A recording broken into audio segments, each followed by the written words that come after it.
December 2024 தமிழக முதலமைச்சர் ஒரு திட்டத்தை தொடங்கி வைக்கிறார். இந்த திட்டத்தை முன்னின்று செயல்படுத்தியவர் யார் என்று கேட்டீர்கள் என்றால் தமிழ்நாடு காங்கிரஸ் கமிட்டியின் தலைவராக இருக்கக்கூடிய திரு செல்வ பெருந்தகை. மாண்புமிகு முதலமைச்சரை தமிழ்நாடு பெருமை கொண்டு போற்றிக் கொண்டிருக்கிறது.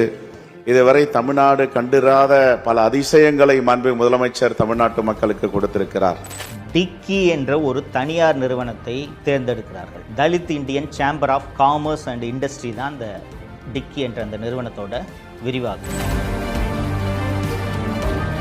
அந்த பில்டிங்கை செல்வ பெருந்தகை ஆட்டை போட்டு வச்சு கட்ட பஞ்சாயத்து பண்ணுறதுக்காகவே யூஸ் பண்ணுற பில்டிங் தான் அந்த பில்டிங். சாக்கடையில் இறங்கி சாக்கடையை க்ளீன் பண்ணுற அந்த தொழிலாளிகிட்டே இருந்து கொள்ளையடிக்கிறவன் எவ்வளவு கேவலமானவனாக இருப்பான். அதை இந்த ஆட்சி அனுமதிக்கிறது.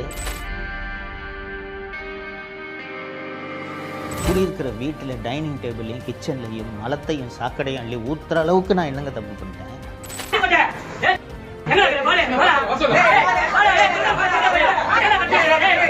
தமிழ் பெருங்குடி மக்கள் அத்தனை பேருக்கும் வணக்கம்.